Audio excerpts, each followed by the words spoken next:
When Sephiroth gets brought up in casual conversation, it's not uncommon to hear about how badass he is, how he's the most feared swordsman on the planet, and how gosh darn nice that coat is. It's a perception of the character that has lasted for nearly 2 decades, and when you think about who the most iconic Final Fantasy villains are, chances are that Sephiroth, if not your number one choice, will still come up in the conversation. It's an image that no doubt Sephiroth himself would approve of and endorse. Whether you view him as the fallen hero whose lone wolf status makes him all the more cool, or the man who killed the only person in your party that you ever bothered to teach healing spells to, the infamous reputation that follows him always seems to circle around his power. But while his superb swordsmanship, heavy intimidation factor, and luscious locks tend to make up the bulk of his PR, a critical part of his character, perhaps even the most important part regarding Final Fantasy VII's plot, always seems to be left out. Sephiroth is crazy. The reason why Nibelheim gets burnt to the ground and a giant meteor makes a beeline for the planet is because Sephiroth lost his marbles and can't find them again. But unlike Kefka, one of the reasons Sephiroth's reputation is so strong is because his background demonstrates him as a calm, collected, and rational individual. The glances we get of Sephiroth's days working for Shinra indicate a man who has a firm control over himself and his emotions. He fights Angeal and Genesis at the same time, who are arguably the two people closest to being on his level, and wins because he's able to keep his calm and focus while the others begin to crack under pressure. While leading the investigation of the Mako reactor in Nibelheim, he gives quick and concise orders which are followed obediently, even in the event of potentially leaving a man behind. And this composure and display of skills makes Sephiroth into something of a celebrity. Even a young Cloud hopes to one day be the kind of man his eventual arch-rival is, and everywhere he goes, Sephiroth is renowned as something of a hero. From the president of Shinra to some yokel who just wants to take a picture of him, everyone knows the name Sephiroth. But all of that taken together indicates something interesting about Sephiroth that he himself might not even be aware of. He's constantly told that he's great, that he's a hero, that he is without a doubt the strongest and best human being on the planet.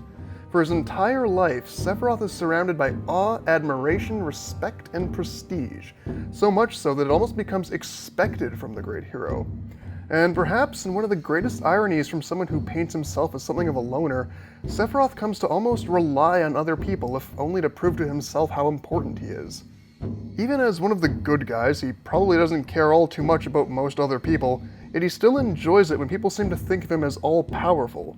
The knowledge that both he and everyone around him shares about how he is something special is what feeds Sephiroth's ego. He might not revel in it as much as someone like Cypher, but what's important to note is how attached Sephiroth is to being thought of as the greatest soldier who ever lived, both by other people and by himself.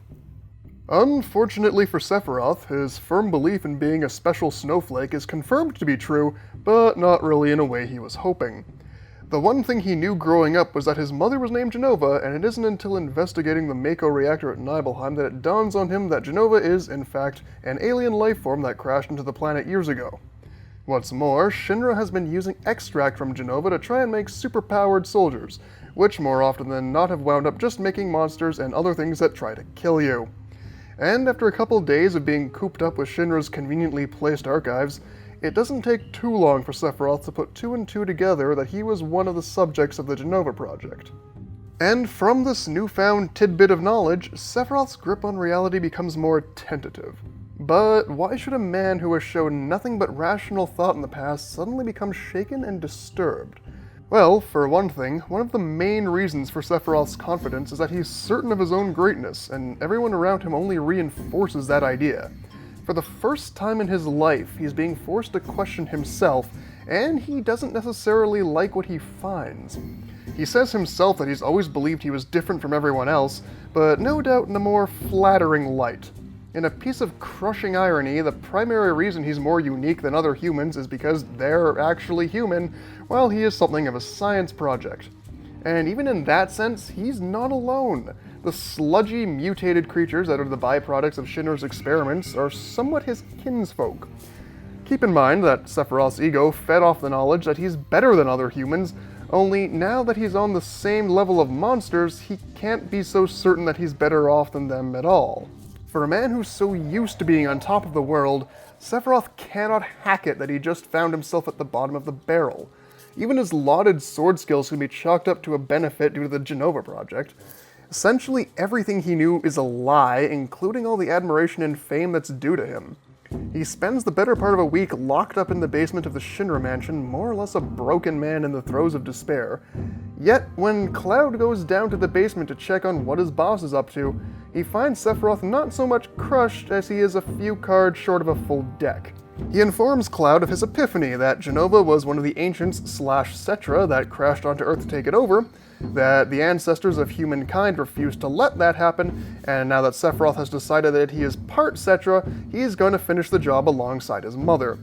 And then he inexplicably proceeds to set Nibelheim on fire before Cloud makes it back up the stairs. Within a week, Sephiroth goes from being a hero of the people to arsonist and raving lunatic, and as jarring as that sounds, it makes sense given what we know about him.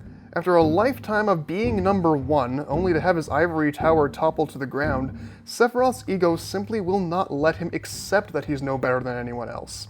So he decides to take all of the research he's found and twist it into something that lets him still be the best. The Cetra, and specifically Genova, were the most advanced life forms in the universe, so Sephiroth begins to cling to the idea that he is their descendant and thus also more advanced. And the fact that the less advanced, less special, and less powerful members of the human race managed to stop Genova from taking over the world offers an explanation that covers more than a few of Sephiroth's problems. By choosing to view every human being as the unworthy successor of their unworthy ancestors, it means that Sephiroth doesn't have to feel bad about not being human, because now he can argue that humans suck by default. And to make himself feel even better, he decides to moralize the situation by arguing that they were wrong to stop the Cetra from taking over, stunting the natural progression of things. And now, given that he's the last descendant of the Cetra, not only is he the only morally correct person in the entire world, not only is he still better than everyone else, but he's also the most unique and special by virtue of being the last Cetra standing. He's not the problem, everyone else is the problem. Sephiroth's descent into madness comes about because he's unable to cope with a harsh reality. He got off on being thought of as the most powerful and unique person on the planet, and even in his post-epiphany state, that's still kind of what he's after. He wants to crash a meteor into the planet in order to fuse with its energy and become a god in order to fulfill his deep-seated need to be at the top of the heap at the highest possible tier. Even as Cloud and friends keep chasing him, we can see just how much he's trying to distance himself from everyone else by denying the idea that the average person even has legitimate emotions on the same level as he does. And yet, in spite of all this bluster and his attempts at the ascension to the Promised Land, Sephiroth can never really escape the fact that the only reason he's even trying to do all of this is because he's a deeply insecure person who needs to be told that he's the best. Heck, even maybe that's why he becomes so attached to Genova. Even if the rest of the world thinks he's nuts, at least his mother still thinks he's number one. The great crushing irony of all this is that the facts which Sephiroth bases his pseudo-justifications on aren't even necessarily true, namely concerning the roles and motivations of the Cetra and Genova, and who exactly his parents are. So even in his desperate attempt to legitimize his ego, he still falls short of the mark. And in the end, even in his ultimate godlike super special form of Safer Sephiroth, he still winds up failing to Cloud, who also discovered that everything he knew about himself was a lie, who also had to come to grips with the fact that he wasn't particularly special, but unlike his former idol, managed to come through with a greater appreciation for the things he did have, such as the friends who helped him get this far. Cloud's success in managing to make it through the existential mindbender kind of helps display some of the benefits of staying humble and reminding oneself of what really matters.